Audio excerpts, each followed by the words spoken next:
Vamos a ver, confiemos en que eso no vuelva a suceder. Bueno, nosotros continuamos con nuestros invitados. El gobierno, ¿ya le queda cuánto? 2 meses, nada más, junio y 28 de julio. Bueno, ¿se va sin pena ni gloria? Sí. Yo sé que en tu caso es un poco más difícil, pero... Sí, o sea, es triste decirlo, pero lamentablemente Rosana Marisol se va sin pena ni gloria, se va por la puerta falsa. Un gobierno que lamentablemente estafó a sus electores, que dijo que iba a ser blanco y al final lo hizo negro.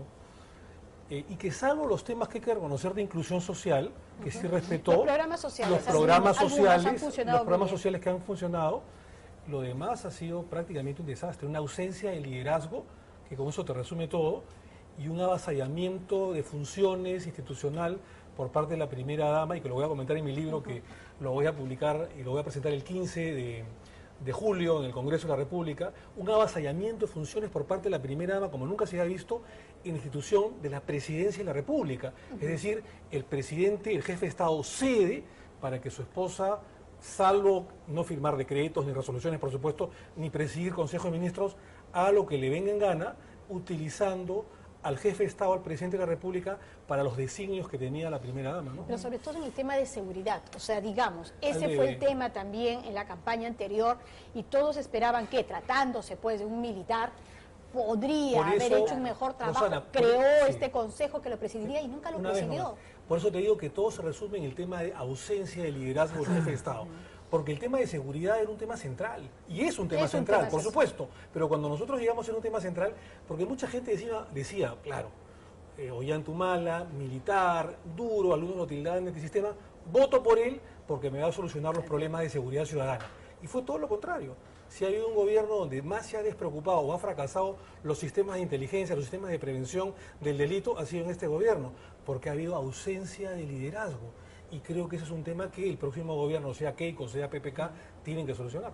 Además de los programas sociales, Víctor Andrés, ¿qué otro acierto le has visto a los últimos 5 años? Pero antes me gustaría señalar que el gobierno de Ollantumala cumple la regularidad de todos los gobiernos post-Fujimori de esta democracia de 4 elecciones, de estos tres gobiernos consecutivos, ¿no?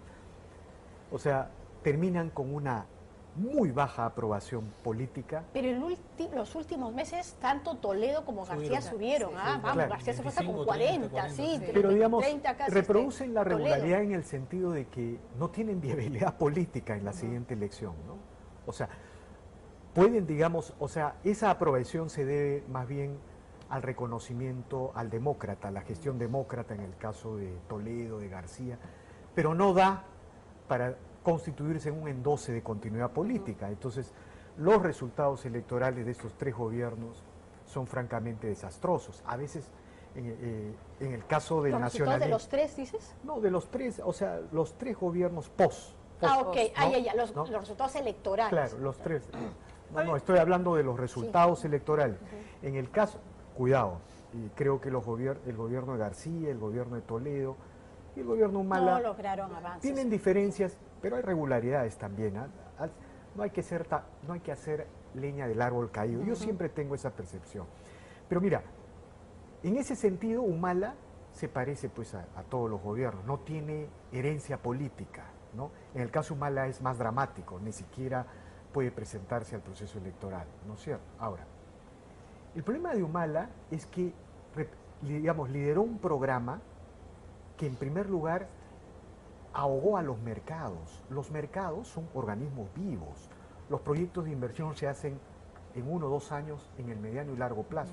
Todo eso se ahogó en los primeros 2 años del gobierno Humala con estos amagues estatistas, ¿no? Con el amague de la reelección conyugal, y produjo una polarización política y un encono que exacerbó hasta límites inimaginables. El antifujimorismo, el antiaprismo se desató, y bueno, los resultados están ahí.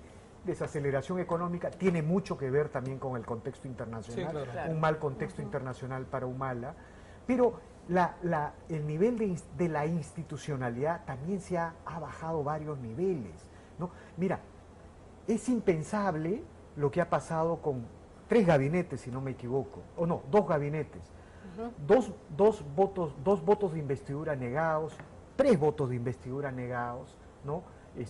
un gabinete no censurado, ¿no? Pero sí, digamos, no sé cuál es la figura acá, en fin, pero este nivel de confrontación entre el Ejecutivo y el Legislativo era absolutamente impensable. Perdón, Víctor Andrés, solamente para agregar lo que tú dices, que es cierto, ¿no? Hemos retrocedido, yo fui uno de los que más me preocupé cuando fui presidente de la Comisión de Constitución, el tema institucional, el reforzar y fortalecer la institucionalidad en el país, pero sin ningún eco en el gobierno, porque no les interesaba. Ellos pensaban que inaugurar una obra con eso era suficiente. Que según el Banco Mundial hemos retrocedido 23 puestos en el tema de fortalecimiento institucional. Hemos pasado, cuando el gobierno de Humala ascendió al poder, está en el puesto Perú 96, que ya era malo. Hemos pasado al puesto 119. En 5 años hemos retrocedido 23 puestos. ¿Y eso cómo lo percibe el ciudadano? ¿En qué lo siente? Porque a veces sientes que lo institucional, estos temas macros, por ejemplo, no terminan afectándote a ti. No, es importantísimo. Yo sé, por pero ejemplo, en el respeto a la autoridad, en el respeto a las leyes, en el respeto a las resoluciones judiciales, en el respeto a la imagen del Congreso de la República. Y eso lamentablemente en este gobierno, seguramente en otros también, no se ha visto. Y fue una de las propuestas de campaña, fortalecer el tema institucional. Y hemos retrocedido 23 puestos según el Banco Mundial. ¿Qué quiere decir? Que no les interesó. Ellos piensan que porque inauguran una posta médica, que está muy bien, agua, desagüe, un hospital, con eso ya cumplieron. ¿No? Pero el fondo es institucional. Si queremos que no haya un gobierno, como decía Víctor, digamos, antisistema, entonces tienes que apostar por las instituciones, no solamente el piloto automático en tema económico. No se trabajó nada en eso. La crisis institucional que menciona el congresista Chejay, bueno, también está registrado en otros reportes, ¿no? En los reportes del World Economic Forum. Sí, sí. El Perú ha continuado retrocediendo en todos los ítems digamos, que se evalúan, ¿no? El Perú en términos institucionales se ha degradado en estos 5 años. En términos económicos, bueno, quizá la cosa más visible sea la confrontación entre Ejecutivo y Legislativo. En términos económicos, la economía se ha desacelerado, la inversión privada ha caído de una manera increíble. Claro, también está el contexto internacional, ¿no? Pero si hubiesen salido proyectos como Conga, Tía María, o todos los proyectos de inversión en recursos naturales, la desaceleración no hubiera tenido esta magnitud, ¿no es cierto? Pero digamos, eso es liderazgo, pues, donde se expresa, mira, ausencia de liderazgo. Déjame terminar la idea, congresista. Omar, con confianza. No, siempre hay que respetar la investidura. Mira, yo lo que siento es que Humala, si bien es cierto ha continuado el piloto automático de Toledo y de García, ha bajado 1, 2, 3 escalones más en la conducción del Estado y en la falta de liderazgo. Por ejemplo, el tema de la seguridad ciudadana, donde se expresa el desmadre de las instituciones, es en el tema de la seguridad ciudadana.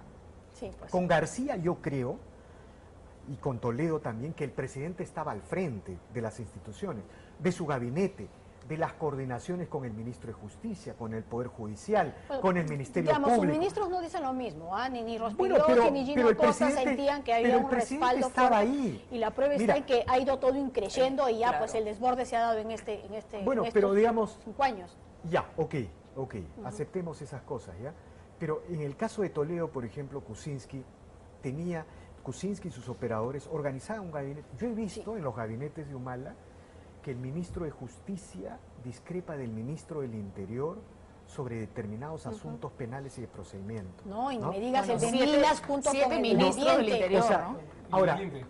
Ahora, ¿cuáles son los méritos de Humala, no? Porque hay que ser, digamos, bueno, un primer mérito, yo creo, es haber mantenido el modelo económico. Mira, ¿sabes qué? El 2011 pudo haber virado hacia otro lado, ¿no? ¿No es cierto? Otro segundo mérito, bueno, la reelección conyugal se le impuso, tuvo que retroceder, ¿no es cierto? El otro mérito, ¿sabes cuál es? Él es haber convocado a tecnócratas, ministros tecnócratas, de buen perfil, ¿no? Por ejemplo, yo discrepo mucho con Pedro Cateriano, ¿ya? Discrepo mucho con Pedro Cateriano. En las últimas semanas de campaña electoral se desbordó, pero en general Pedro Cateriano ha sido una garantía en esta transición electoral, digamos, hacia las elecciones del 2016 que culminan hoy, ha sido una garantía.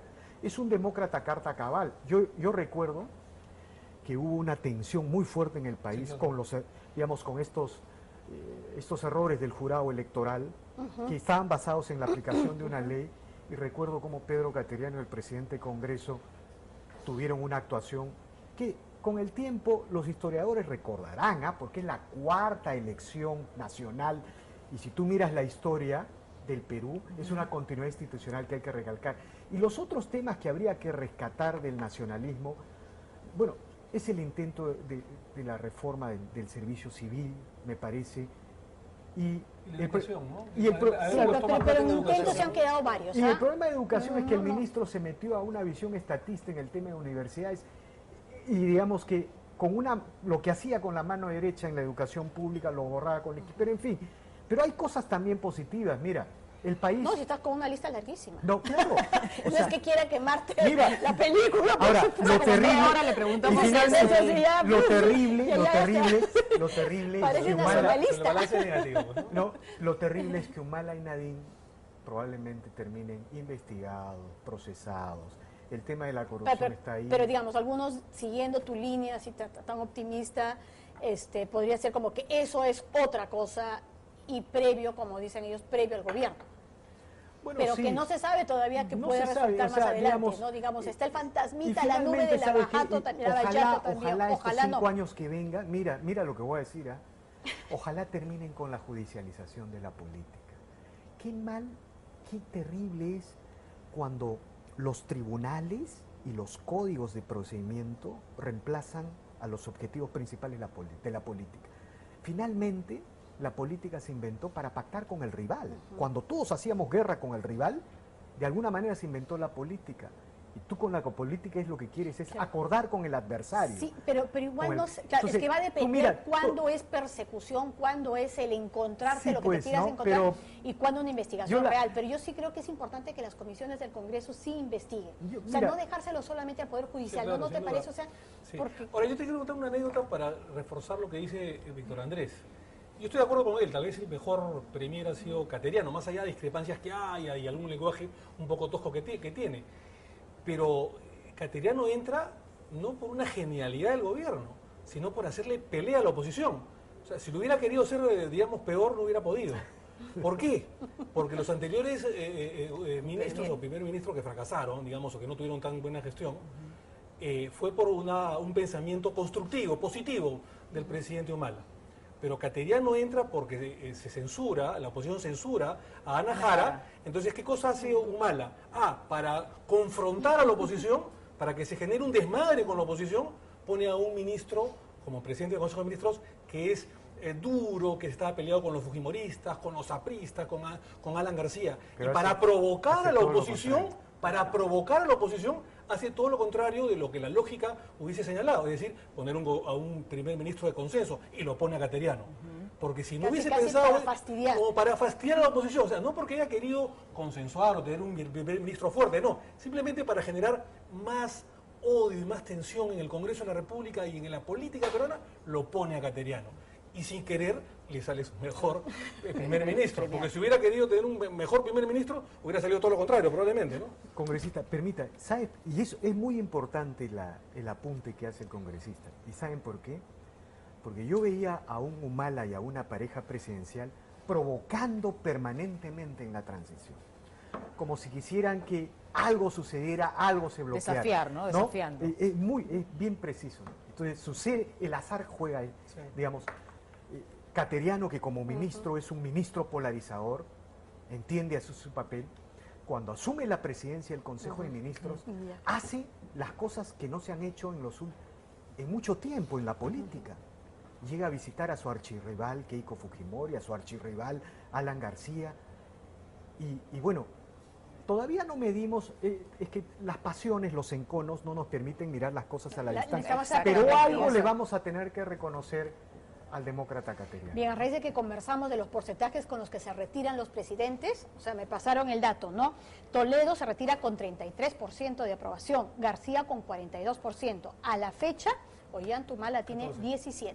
Pero se parecen los tres en que no tienen fuerza política para la siguiente elección. Y lo que caracteriza a los partidos, a los sistemas democráticos más o menos estables, es que los gobiernos que salen pueden pelear el siguiente gobierno o tener una situación expectante. Aquí en el Perú hay una regularidad. digamos, el próximo gobierno, el próximo lustro tendría que cambiar eso. Ahora, y te voy a dar solamente un dato más, que lo estaba ya nos analizando están así solamente de ganando el 20 tiempo. segundos.